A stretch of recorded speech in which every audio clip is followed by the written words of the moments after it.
Hi guys, welcome to the video. In this video, I'm going to be talking about the async await syntax in TypeScript and talking about how you can use the async await syntax to create asynchronous functions, which will perform asynchronous operations for you. Now, that is most commonly going to be operations where you are fetching data over the network. So you're making network requests to some other resource on the internet, some other web resource. This could be some kind of backend server, and you're telling that server, hey, give me some data, or hey, let me send you some data and then give me a response. And so that kind of thing has to happen what's called asynchronously, meaning you don't get a result back immediately. You can imagine that if you have two computers talking to each other over the internet, there has to be some time for that communication to actually occur. And it could be as much as a few seconds or even 5 or 10 seconds if it's really slow. And so you don't want your computer to just sit there and wait for that communication to come back and do nothing else. You would rather have it continue to do other things. You'd rather have your program continue to do other things while you wait for that response to come back. And so async await is the more modern syntax for handling these type of operations in TypeScript and JavaScript.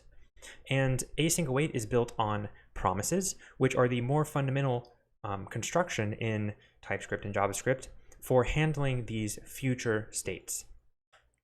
So in this video, I'm going to be going through and solving these challenges in the async await section of the Async Programming and APIs module of the TypeScript curriculum. So with that, let's just dive into the first challenge. So the async await syntax is a special syntax that you can use to handle promises or handle asynchronous code in TypeScript.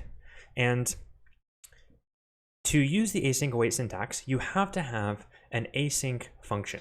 And what does that mean? Well, what that means is you have to have a special function which is marked using the async keyword. So if we look in the instructions here, we can see that there's this code snippet which is demonstrating how to mark a function as async using the async keyword. And we have these two different definitions of a function. We have an ES6 arrow function, and then we have a traditional function written with a function keyword. So the first one, you can see we are using this async keyword after the equal sign and before the parentheses. And then over here, we are just writing async before the word function. So what happens is that when you write a function using the async keyword like this, you can then await promise-like values in the body of the function. So doing this allows you to use the await keyword in the body of the function. And so here in the challenge, what we want to do is we want to transform this function, which is just returning whatever arguments it's provided, into an async function. And of course, we can do that by just adding the async keyword right here. And that's going to solve the tests. So this is a very basic challenge. But again, it's demonstrating that there is a difference between an asynchronous function like this and a non-asynchronous function. And primarily that difference is that in the async function, we would then be able to use the await keyword in the function body to await some promise value. And we will see several more instances of that in the next few challenges. So let's just move forward. All right, so here we're going to be looking at the await keyword. Okay, so here we have a lot more code in the editor. And the first thing we have is this function called makePromise. And what this is doing is it's returning a new promise, which then is going to resolve or reject based on this parameter, which is passed into the function. And so again, a promise is this kind of basic construction that we have available to us in the language, which represents some future value. It represents some kind of promise of a value in the future. And being a future value, that value may eventually exist, or perhaps there's some kind of issue and it never exists. So you could imagine that you're making a request to some kind of web server to get some data, and then you're encapsulating that request in a promise. And that request response is coming back in a promise, or it's represented as a promise, and then that request will either fulfill successfully and you get some data back. In that case, the promise will resolve, or maybe the request fails for some reason. Maybe the web server is not online, or maybe it has some kind of error. And you don't know that when you make the request. You just make the request, and then later the request fails, and so the request has a failure status, and then the promise will reject. So the promise will eventually resolve to one of these two states, and this is just allowing us to kind of create a promise that mimics this behavior without actually making a web request, which we will get into in one of the next challenges.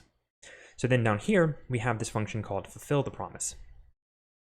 And this is basically going to be calling make promise. And this function is also taking in an argument or a parameter of whether or not the promise should resolve. And it's just passing that parameter to our make promise function. And then it's logging out the resolution value of the promise. And you can see we are wrapping this in a try catch. And in the catch statement, we're saying the rejection value of the promise is whatever. Okay, and then we are calling our fulfill the promise function down here with true. And if we run this code, you will see we get fulfilling the promise, ... and the resolution value is this object thing here. Okay, so the first thing that we want to do is we want to transform this function to be an async function, so that we can await this promise right here. And if you look, if I hover over this make promise function, you can see that TypeScript knows that this actually does return a promise. So down here, if I hover over this resolution value, you can see that it is a promise. So again, this value is a promise. It is actually not the fulfilled or rejected value of this promise. It's not the value that the promise eventually contains. It is this more fundamental promise object itself.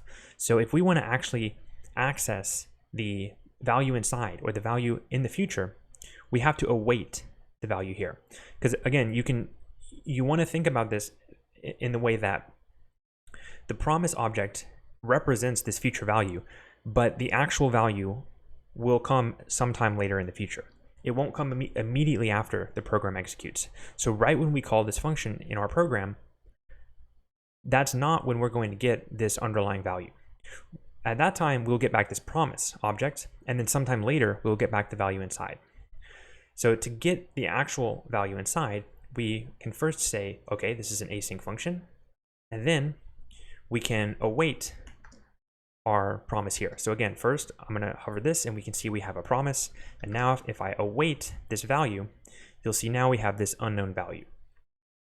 And let's not worry too much about the unknown fact of this, because we could add some more types up here so that TypeScript knows what kind of value is being returned.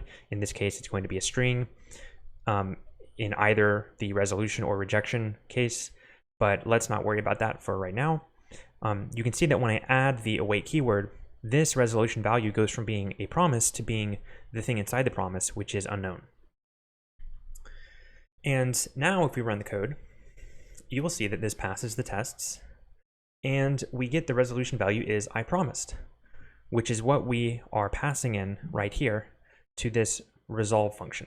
And this is the way that a promise resolves if you do create a promise manually using a promise constructor.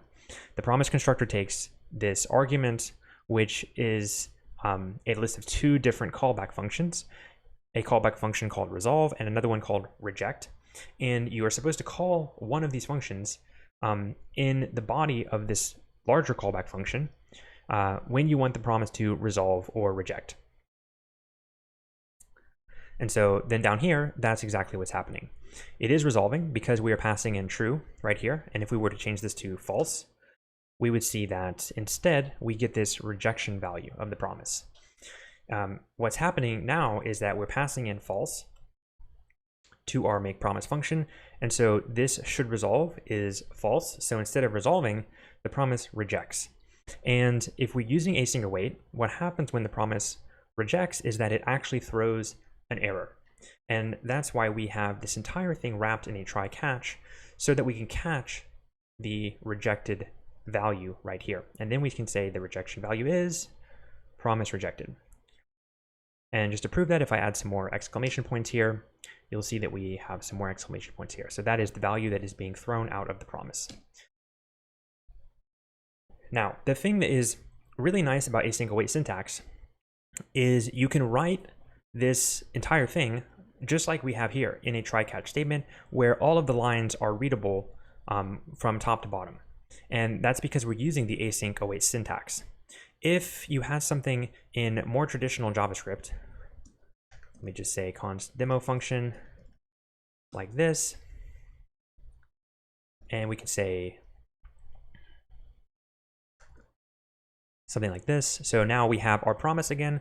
Then what you would tend to do in a more traditional JavaScript before the async await syntax existed is you would then say promise.then, and you can see now this is a callback to execute when the promise is resolved. And so we would do something here, and then you would say .catch. And so what this would be doing is basically saying, okay, first, if the promise is successful, let's just say this is X. And then we can open this up and say console.log X equals. And then over here, we'll say error. All right, and then let's call our demo function. And then let's just comment all of this out for now. And this is going to be like that. All right, and now if I call this, you'll see I get X equals I promised. And if I change this to be false, I get error equals promise rejected.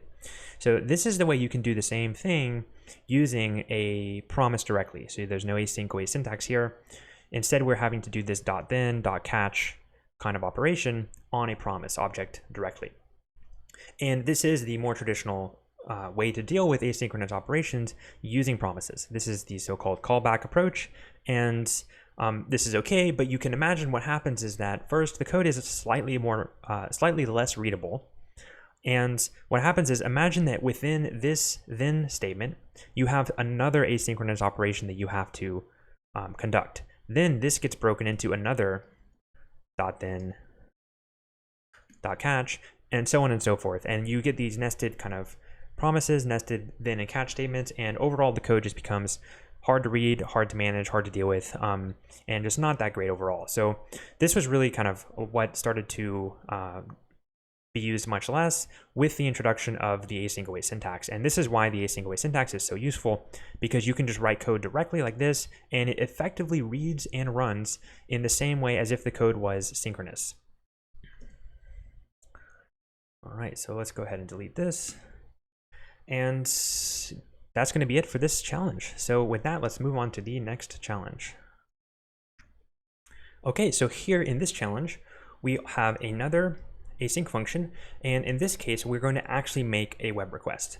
Again, in most cases, when you're having asynchronous logic, it's usually because you're making some kind of request to an external API. So this could be your own server, or it could be someone else's server, or some other kind of resource that is simply just not running directly in your program. A resource which, if you talk to it, you do have to wait some time for that communication to actually occur. So in this case, we're going to actually be making a request to the GitHub API. And this is the regular open API from GitHub that you can make a request to. And so here we have a function which is called fetch GitHub profile async.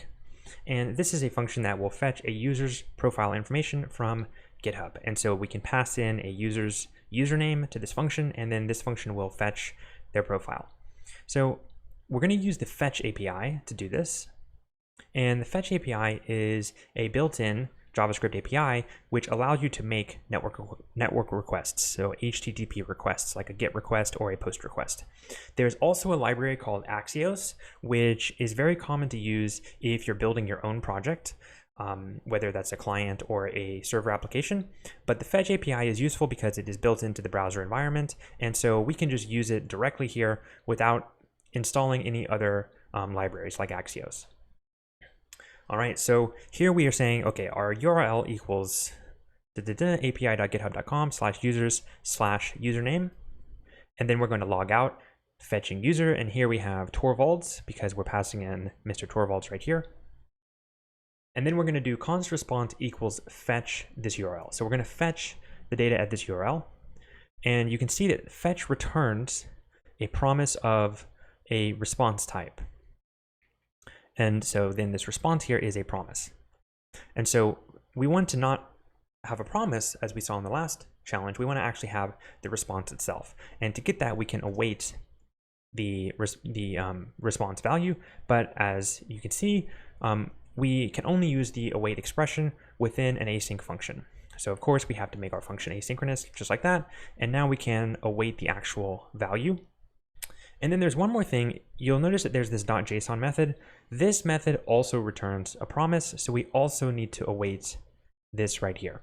And as you might be noticing, we have two await statements. So again, if we had to write this same function using promises only, we would now have a nested .then.catch scenario within this second await, which would just make the code much more verbose and harder to read and harder to understand what's going on. Whereas here we can just say await the response and then await the result.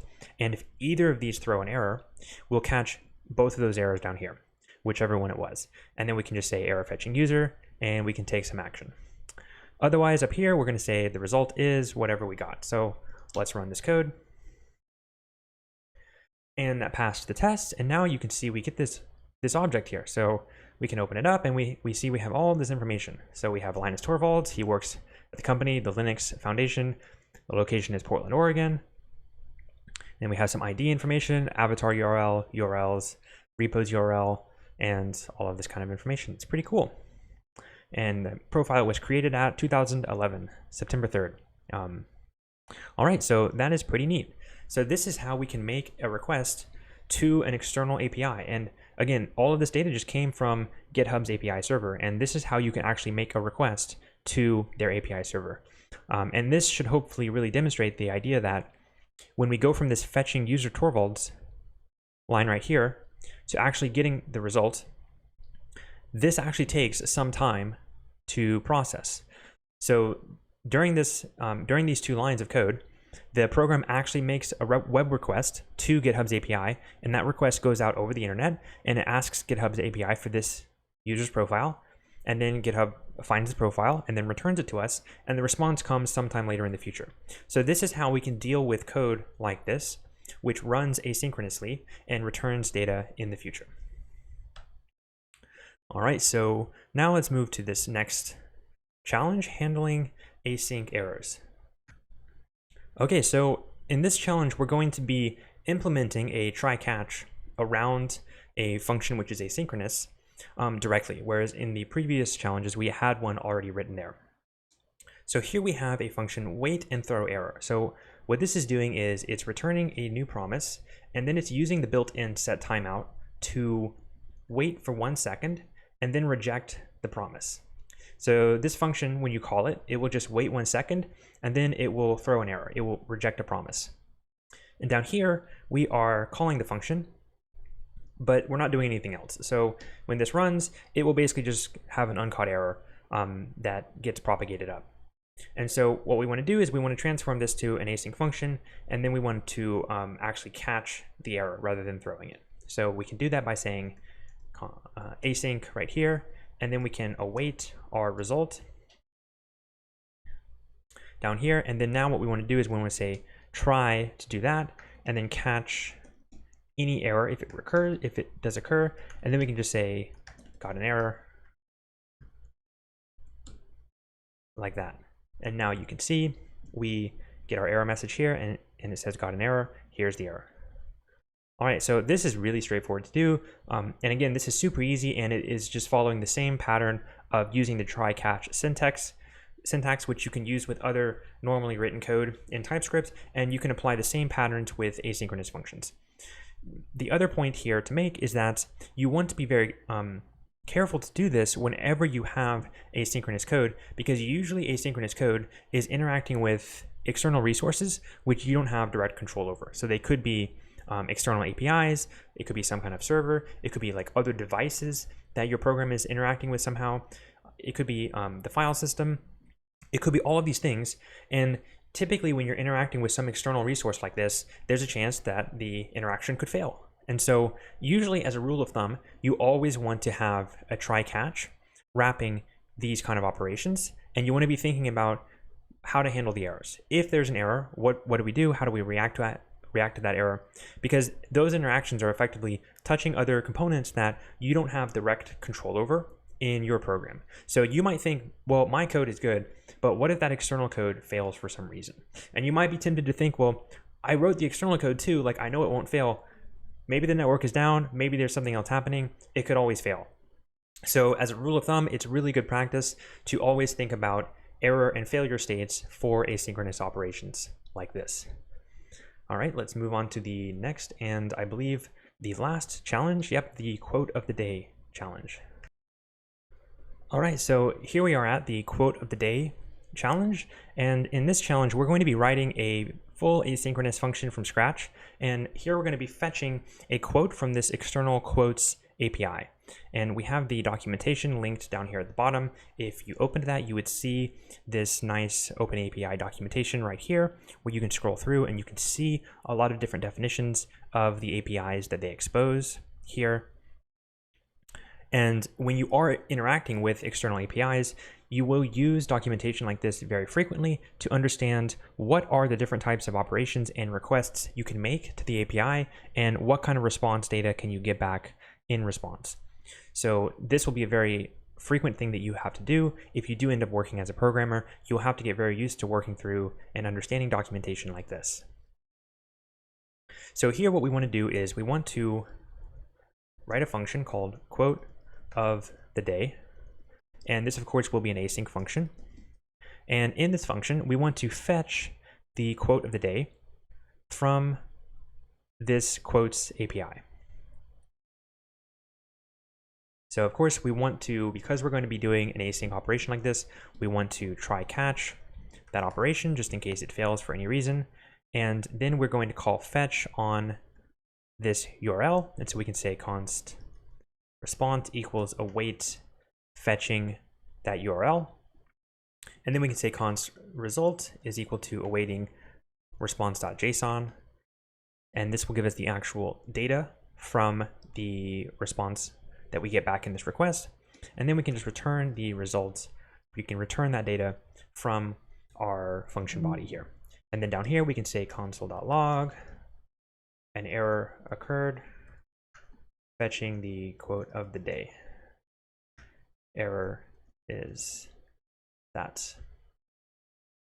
All right, and then let's just say const quote equals quote of the day. Let's call our function, and then let's over here, let's say console.log result.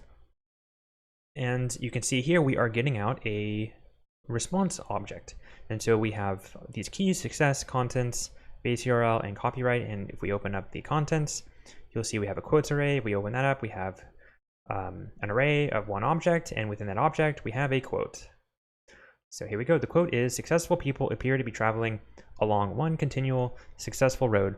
What is not apparent is the perseverance it takes following each defeat to keep you on that road. No one I know of has ever experienced one success after another without defeats, failures, disappointments, and frustrations galore along the way. Learning to overcome those items of agony is what separates the winners from the losers. And the author is G. Kingsley Ward. All right, that is super interesting and quite a long quote. But this is showing you how you can make a request to an external API like this, and you can see we're getting back this whole object of data here. Now we could do a few more things. What we could do is we could potentially create a TypeScript interface to represent all of this data, so that we have some kind of type definition for what we're dealing with here. And then also maybe the quote of the day function should just return this quote rather than this entire object. So we could actually get the quote, and it's going to be basically quote is equal to result dot contents dot, I think it was quotes. Yeah, and quotes is an array. So then we can take the first item out of that array like this, and then let's just console.log quote and see what we have here. There we go, there's our quote. And you can see that includes this metadata as well. So maybe you want to include that, or maybe you want to just return the quote. You have different options here, but those are things that you can do. And now this is really good that we did this, because we're basically saying like, go and find this particular field within this result data and then get the first item. And then maybe we do actually do .quote. So here we have just the text of the quote. But what if something happened such that this was an array, but there was no item in the first position? It was an empty list. It was an empty array. If we did that, then this quote right here would be undefined. And if we did quote.quote, we would be doing .quote on undefined, which would fail and throw an error. So that really shows you how the data that's coming back, it may be correct, and it may be what you think it is, or it may not be. And especially if you have these more complex nested data structures, and in this case, we were just fetching the quote of the day, and we still got back a data structure with several different components in it. And it would have been very easy to potentially start to dig around this data structure and actually get some kind of data that you weren't expecting, which could then throw an error.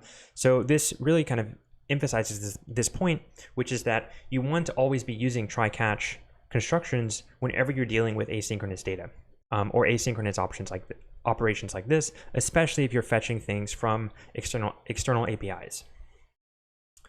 All right, so that's going to wrap it up for this challenge. And let's just remove all this and solve the challenge again. There we go. All right, and that is all of the challenges here in the async await section. And that's how you can use async await syntax to write asynchronous functions in TypeScript. If you enjoyed this video, please like it and subscribe to the channel. If you're interested in solving challenges like this on your own and learning to code, check out the Pairwise curriculum. We have a ton of challenges like this, and the main idea is to give you hands-on practice actually writing code to solve challenges like this as you build up a portfolio of projects, which you can then use to get hired and start working as a software developer. All right, so that's going to wrap it up for this video. We will see you in the next one.